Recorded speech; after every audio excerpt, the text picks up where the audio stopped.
Welcome to the deep dive. Today we're really diving into understanding our emotions. Yeah, sort of unlocking that inner world. Exactly, based on the insights from Harshit Rao's book, Emotional Mastery, A Journey to Inner Peace and Strength, which you brought to us. It feels so relevant right now, doesn't it? We're all connected online, but maybe, not always emotionally. Totally. And there's just so much information flying around, it can actually make things cloudier sometimes. Right. So getting a real handle on our feelings, finding that solid ground within ourselves, it seems more important than ever. Absolutely. And that's our mission for this deep dive, really. We want to pull out those key ideas, the practical stuff from Rao's work. Stuff that can help you actually take charge of your emotional world. Yeah, build that resilience, find that inner balance. And Rao's book is, well, it's comprehensive. It goes from the basics of what emotions are, the science behind them. Brains and bodies and all that. Exactly. Then to emotional intelligence, mindfulness, reflection, coping strategies. Dealing with the tough stuff. Right. Building resilience, spiritual views, expressing emotions, empathy, forgiveness. Boundaries, self-compassion. Wow, it covers a lot. It really does. Practical tools, the whole journey aspect. It sounds like a full guide, but don't worry, we've waded through it for you. We're aiming to give you the core principles, those aha moments. And insights you can actually use. Think of it as a shortcut to the heart of Rao's take on emotional mastery. Okay, let's start at the beginning. Understanding emotions. So Rao kicks off by saying emotions are just, well, fundamental. They're not just fleeting feelings. They shape everything. Pretty much. How we see things, the choices we make, our relationships. It all comes back to emotions. He even mentions William James's early idea, right? Emotions as just bodily changes after we perceive something. Yeah, it's interesting to see that starting point. Now, of course, we see it as much more complex. Body, expression, the inner feeling, it's all interconnected. And he makes that distinction between primary and secondary emotions. Mm-hmm. Primary ones are those universal ones: joy, sadness, fear, anger, disgust, surprise. Things Paul Ekman showed with facial expressions across cultures. Kind of hardwired in us. Seems like it. But then secondary emotions: guilt, shame, pride, jealousy, anxiety. Those are more complex, more influenced by our learning, our culture. So understanding that difference is key. Definitely.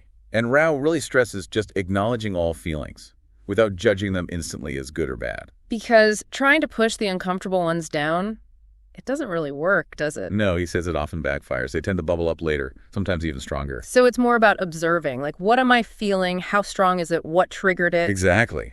Creating that space before you jump to evaluating it. And this connects to decision-making too, right? Antonio Damasio's work. Yes, Rao brings that in. Damasio showed people who struggled with processing emotions actually had trouble making decisions, even simple ones. So much for pure logic being separate from feelings. Right. Our emotions give us crucial information, like an internal compass guiding us. Understanding them is step one. Okay, so once we understand what they are, Rao gets into the science behind them. This is where it gets fascinating. Yeah, he emphasizes the biology. Emotions aren't just abstract concepts, they're happening in our brains, our bodies. The amygdala is a key player here. That's the brain's emotional alarm system, as he puts it. Pretty much. That little almond-shaped bit, it fires up fast when it senses danger. Like Rao's example, walking alone, hearing footsteps. Heart races, muscles tense. That's the amygdala in action. And it's not just physical threats.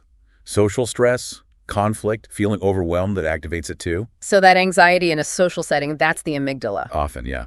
It shows how our bodies register social threats as real dangers. The goal, then, is to let the prefrontal cortex catch up. Ah, right. The rational thinker part at the front of the brain. Exactly. Rao describes it as the counterbalance. It lets us pause, think, use higher reasoning, control impulses. Like taking that deep breath in an argument instead of just shouting back. Precisely. Letting the prefrontal cortex engage, consider the other side, respond thoughtfully. And Rao connects this directly to our physical health. Chronic stress, for instance. Mm-hmm. That constant drip of cortisol, adrenaline. Helpful short-term, but long-term, not so much. The American Psychological Association links it to higher blood pressure, weaker immune system. Mental health issues, too. It really drives home why managing stress is crucial for body and mind. Such a strong mind-body link. But positive emotions have benefits, too. Oh, absolutely. Joy, gratitude, compassion, they trigger good neurotransmitters, dopamine, serotonin. So it's actual chemistry. It is. Understanding these messengers helps us make changes. Dopamine is the reward chemical motivating us. Serotonin helps mood, think, exercise, sunlight. Oxytocin, the love hormone. Right, for bonding, reducing stress and positive social moments. And then cortisol, the stress hormone, knowing its downsides, motivates us to find healthier coping strategies. So the science isn't just academic, it has real-world implications for health and decisions. Rao mentions Damasio again here. Yeah, showing how emotions guide even seemingly logical choices. And he gives us practical ways to explore this, like mapping emotional triggers. That's a great exercise. Yeah. List recent strong emotions. Note the physical feelings. Identify the trigger. Reflect on your reaction pattern. Very concrete. He also explains those key neurotransmitters, dopamine for reward, serotonin for mood, oxytocin for bonding, cortisol for stress. It's like peeking under the hood. And another mindfulness exercise he suggests is tuning into the body's response during an emotion. Finding a quiet space, recalling the event. Noticing sensations, naming the emotion, just observing. It's about attuning to those body signals. Okay, so we've got the basics and the science. How does this translate into emotional intelligence, or EQ? Right. Rao defines EQ as basically understanding, managing, and using emotions effectively, in yourself and with others. He draws on Daniel Goleman's work, contrasting EQ with IQ. Yeah, EQ is less about book smarts and more about emotional awareness, empathy, self-regulation, relationship skills. Often more critical in life, wouldn't you say? Definitely. Rao breaks EQ down into 5 parts. First is self-awareness. Knowing your emotions, strengths, weaknesses, values. Like recognizing you're getting defensive in a meeting and choosing a better response. And he suggests journaling for this, noting strong emotions, triggers, reactions. Yep, to spot those patterns over time. Okay. Second is self-regulation, managing emotions healthily. Controlling impulses, staying calm under pressure, like handling traffic frustration constructively, maybe with music. And the exercise is deep breathing, to create that pause before reacting. Exactly. Third is motivation, that inner drive, resilience. Like an athlete learning from a loss, using it as fuel. And the exercise is setting small, achievable goals to build that drive. Fourth is empathy, understanding others' feelings. Connecting with them, like supporting a friend through a tough time, really listening. Active listening is the key exercise here. And fifth, social skills, managing relationships, communicating clearly. Resolving conflicts well, Yeah. like effective teamwork. Rao emphasizes these are all skills we can actually develop. It's not fixed. He mentions other exercises too, right? Perspective-taking games for empathy, visualization for self-regulation. Goal setting for motivation. It's very practical. So how does mindfulness tie into building these skills? Chapter 4 is all about mindfulness and emotional awareness. Yeah. Rao defines mindfulness as, paying attention on purpose, in the present moment, without judgment. With roots in Buddhist traditions. Right. And he explains how it helps us see the connection between emotions, body, thoughts. It creates that space between trigger and reaction. The traffic jam example again. Mindfulness lets you choose your response. Precisely. He gives techniques too. Mindful breathing is a core one. Just focusing on the breath, in and out. He suggests just a few moments each day. Then there's body scan meditation, Noticing sensations body part by body part. without trying to change anything. And mindful observation, focusing on an object or sound. Like really noticing things in a cafe instead of being lost in thought. Or walking meditation, being aware of your body as you walk slowly. Good for mental fatigue, he says, like a mindful walk after work. So these ground you in the present. How does that help with emotions specifically? Good question. First, noticing emotions without judgment. Just observing, frustration is here. When criticized, it creates distance. Instead of getting swept away. Second, separating emotions from identity. Saying, I'm experiencing sadness, not I am sad. Because emotions are temporary states, not who you are. Exactly. Like feeling anxious about a project doesn't make you an anxious person. Third, responding rather than reacting. Mindfulness creates that gap. That pause before sending the angry text. And finally, it builds emotional resilience. You learn to accept difficult feelings without being overwhelmed. You see they pass. So you stay calmer under stress. Rao sees mindfulness as foundational. Observe without attachment, build resilience, make conscious choices. He suggests a daily emotional check-in exercise. Okay, building awareness. What about looking back? The power of reflection. Chapter 5 covers reflection. It's about analyzing emotional experiences with some objectivity, gaining clarity on thoughts, feelings, behaviors. Not just letting feelings wash over you, but engaging constructively. Right. It boosts self-awareness, uncovering hidden beliefs, driving reactions, Like shining a light on unconscious patterns. and it helps learn from mistakes and successes what worked, what didn't emotionally. Rao gives that example of reacting impulsively at work, And then reflecting on why and how to respond differently next time. and he includes a journaling exercise for that. What happened? How did I feel? What did I learn? How might I handle it next time? Reflection also builds resilience, right? Reframing setbacks as growth opportunities. Like losing a job and reflecting on skills gained, lessons learned. He gives reflective questions for that too. What emotions? What lessons? How can this make me stronger? He mentioned specific journaling tools too, gratitude journaling. Yeah, focusing on appreciation to shift towards positive emotions. He suggests writing down specifics daily, why you're grateful, how it feels. And reflecting weekly on those entries. Then emotional check-in journaling, regularly noting feelings and triggers, using prompts like, what's really on my mind? Even stream of consciousness writing. And reflecting on conversations, the emotional tone. When feelings arose in you or others, alternative responses. With specific post-conversation questions. Rao stresses that this consistent reflection builds resilience by processing tough emotions objectively and fostering a growth mindset. And it strengthens self-compassion too, approaching yourself with understanding, not judgment. He includes that powerful exercise. Writing a comforting letter to yourself like a kind friend would. So reflection is really an ongoing learning process. It's deliberately making time to understand what your emotions are teaching you, which leads nicely into coping with negative emotions. Yes, chapter 6, anger, sadness, fear. But Rao sees them as valuable. As sources of insight, opportunities for growth. The key isn't elimination, but understanding, processing healthily, responding constructively. Not just avoiding or suppressing. Right. For anger, he suggests recognizing triggers, understanding underlying needs, using calming techniques, Deep breathing, muscle relaxation. communicating assertively, finding healthy outlets. For sadness, often linked to loss or unmet expectations, it's about allowing the experience. Not pushing it away. Self-care, seeking support. And for fear, it's about confronting the underlying thoughts, challenging irrational beliefs. Asking, what's the evidence? Worst case, how likely? Using visualization for confidence, like for public speaking, and gradual exposure for long-standing fears, like social anxiety. He introduces acceptance here too, doesn't he? Resisting makes negative emotions stronger. Exactly. Acknowledging it's there without fighting it. He also talks about reframing negative thoughts. Identifying the thought, challenging its validity, replacing it with a more balanced one, like job interview anxiety. And there's a mindful acceptance meditation exercise.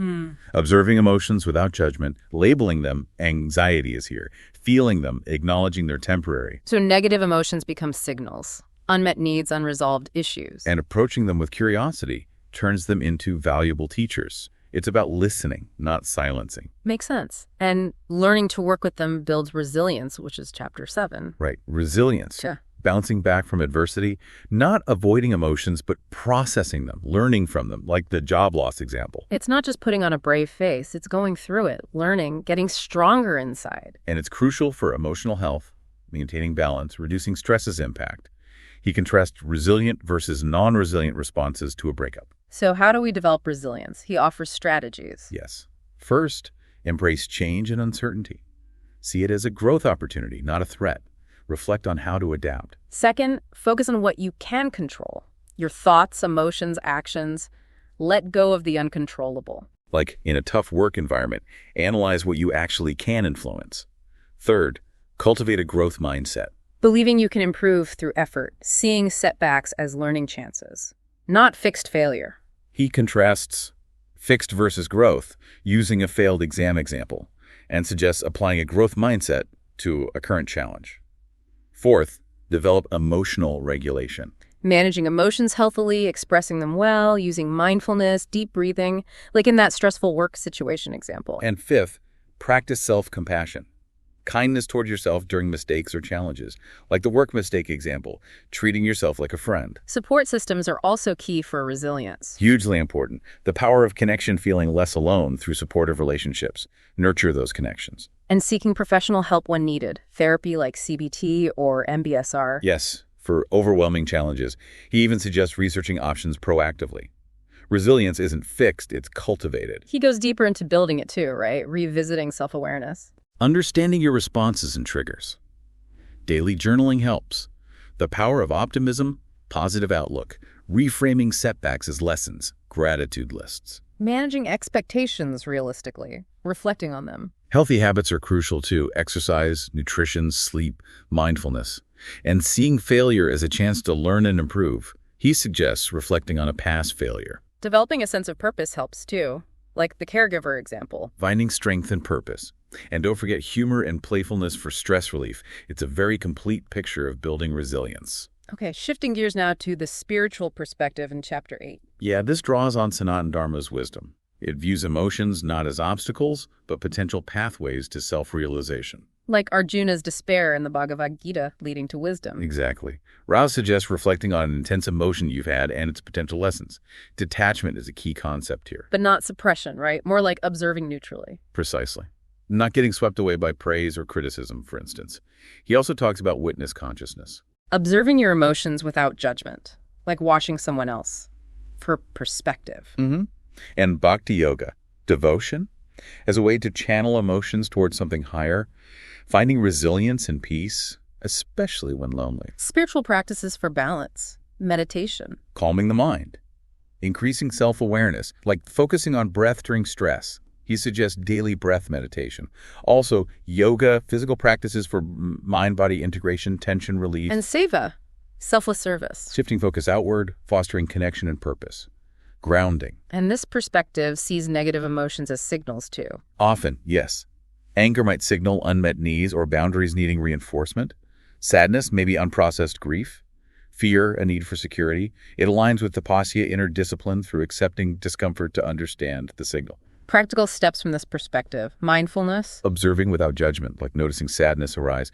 Detachment, responding thoughtfully, not impulsively, like with recurring frustration. And equanimity, inner peace regardless of circumstances, like with criticism. He includes the 3 breaths awareness exercise for that inner calm. The takeaway is viewing emotions as sacred guides, using witness consciousness, detachment, devotion for self-realization. A very different lens. Now let's get practical again. Emotional expression and communication in Chapter 9. This is vital for genuine connection. How we express emotions shapes relationships and well-being. Rao stresses clear, constructive, respectful communication. Techniques for healthy expression? I statements. Yes, I feel frustrated when, instead of blaming you always, focuses on your experience. Active listening is also critical. Full attention, acknowledging, reflecting back to ensure understanding. Choosing the right time and place for emotional talks. Privacy, focus. And acknowledging positive emotions to joy, gratitude, like thanking a supportive colleague. Staying present-focused, avoiding past grievances. And vulnerability comes in here. Sharing genuine feelings builds trust, deeper connection, like sharing an insecurity with a partner. But distinguishing vulnerability from oversharing, discernment, trust. All right, he includes an exercise. Practice vulnerability with someone safe. The point is, intentional, self-aware expression builds stronger connections and fosters emotional intelligence and safety. Building bridges through honesty, which connects to empathy and compassion in Chapter 10. Empathy. Understanding and sharing others' feelings. Rao distinguishes 3 types. Cognitive empathy. Understanding their perspective intellectually. Emotional empathy. Feeling with them. And compassionate empathy. Feeling empathy and being moved to help. Exactly. Cultivating empathy enriches relationships, boosts EQ, increases awareness of others' views, builds trust, promotes kindness, improves communication everywhere. Techniques to enhance empathy. Active listening again. Fully focusing, responding thoughtfully. He suggests a 1-day active listening challenge. Perspective taking too. Imagining yourself in their shoes, he suggests journaling from their POV. Mirroring emotions, subtly reflecting their state via tone, body language. Empathy journaling, daily reflection on others' emotions in interactions. Empathy meditation, loving kindness meditation, extending warmth to self and others. Even those you find difficult. Yeah. And role reversal practice, imagining how they feel, especially in conflict. The benefits are huge, right? Stronger relationships, better conflict resolution. More effective emotional support, fostering resilience in others. He gives examples in marriage, work disagreements, supporting a grieving friend. He suggests daily gratitude for empathy, empathy circles, role playing. It all fosters forgiveness too, bridging divides by recognizing shared humanity. Which leads us perfectly to Chapter 11, the power of forgiveness. Rao defines forgiveness as a conscious choice to release anger and resentment, Not excusing harm, but freeing yourself from the negative emotional weight. The benefits: reduced anxiety, depression, better relationships. Higher self-esteem, inner peace, even better physical health. Holding on to resentment takes a toll. Steps to practice it. For self and others, first, acknowledge the pain. Accept the feelings without judgment. He includes a journaling exercise for this. Second, reflect and embrace empathy. Try to understand their motivations, even if you don't excuse the action. Writing a letter from their perspective can help. Third, consciously decide to forgive. For your own healing, he suggests a mirror affirmation for this. Fourth, actively release resentment. Embrace acceptance. Visualization can help here, like blowing emotions away. And fifth, focus on personal growth. Forgiveness builds resilience. Journal about lessons learned from the painful experience. So forgiveness equals emotional freedom, shedding the past's weight. That's the core idea. He includes other exercises too. Forgiveness meditation, compassionate self-talk, daily gratitude, guided journaling prompts. It's framed as a lifelong commitment to inner peace and transforming pain into growth. Liberating yourself from negativity, which requires protecting yourself too, Chapter 12, creating emotional boundaries. These are tools for mental and emotional well-being, preserving energy, managing stress. Ensuring healthy relationships. Boundaries help separate your emotions from others, prevent overwhelm, respect everyone's space, like with that colleague who overshares. Why are they so important? They're protecting energy. Maintaining balanced relationships, like the friend venting late at night.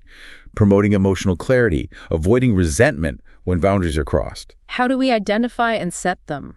Recognize emotional indicators first. Yeah, those feelings of anger or resentment when someone oversteps. A daily emotional check-in helps notice these cues. Then, set clear, direct boundaries. Assertive, specific statements, not hints. He suggests writing them down and practicing saying them. Communicate them with compassion, though. Respectfully state your needs. Role-playing helps. Learning to say no is crucial. Absolutely essential for emotional health. Practice saying it. And create physical and emotional space when needed. Remove yourself, limit exposure, take emotional breaks. The impact: increased resilience, preserved energy. More balanced relationships, enhanced self-respect. He includes exercises like boundary mapping, a no journal, visualization, protect a bubble, self-compassion reflection. So setting boundaries is empowering, promotes self-respect, emotional freedom. Builds resilience, transforms relationships, affirms your emotional sovereignty. It's about consciously managing your emotional space. Which requires kindness to yourself, Chapter 13, the journey of self-compassion. Defined as extending that same kindness and understanding to yourself during tough times as you would to a friend. Treating yourself with patience and love. Its significance.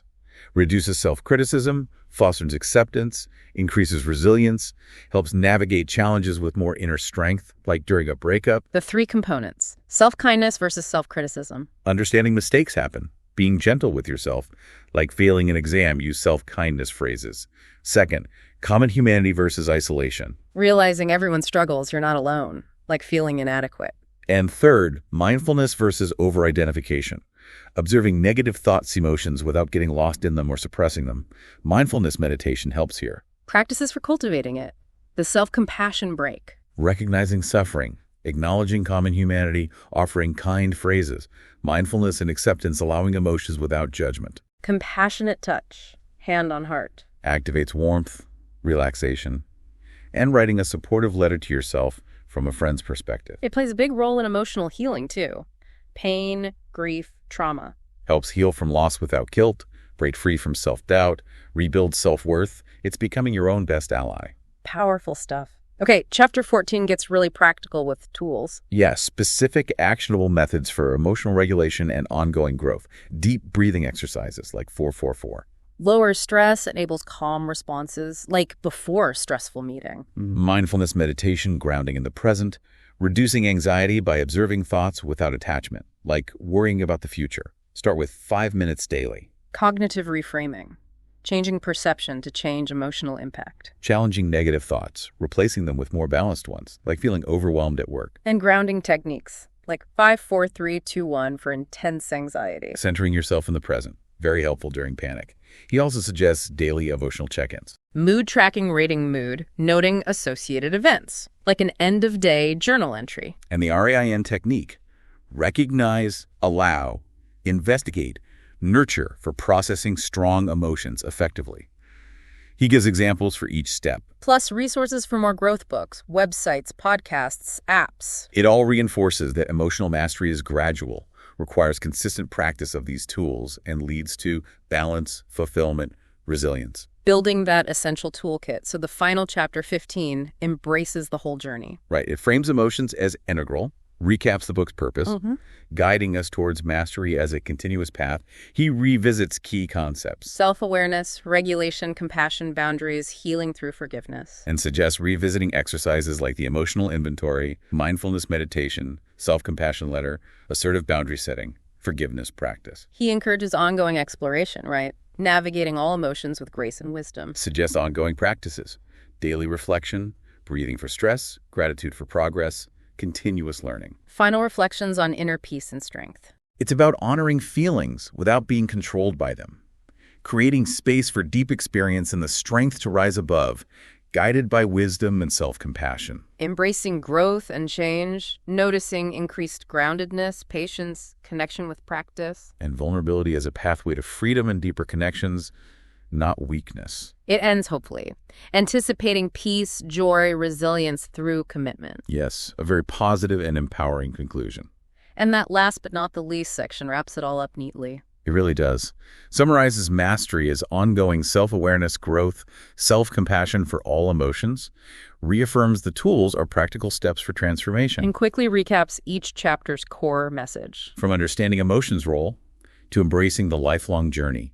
He underscores EQ's significance, mindfulness for observing, reflection for healing. Managing negative emotions healthily, resilience as a skill, the spiritual perspective's guidance. Expression for connection, empathy, compassion for EQ, forgiveness for liberation, boundaries for well-being, self-compassion for growth. Summarizes the tools and reemphasizes the ongoing nature of the journey to self-discovery and authentic connection. And even gives those quick daily integration tips. Again, check-ins.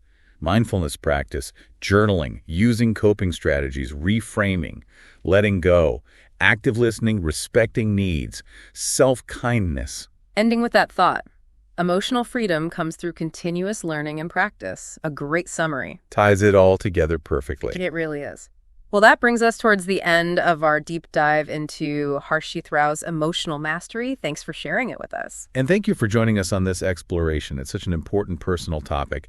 Remember, this journey is individual, it's continuous. Always opportunities for growth and self-discovery. We really hope you'll take some time with these ideas, maybe experiment with a tool or two that resonated. Start small, see what happens. And here's a final thought to consider. How might consistently applying even just one or two of these principles day by day start to shift your own emotional landscape, your long-term well-being? What could be that first small step you take, maybe even today, on your own journey towards emotional mastery?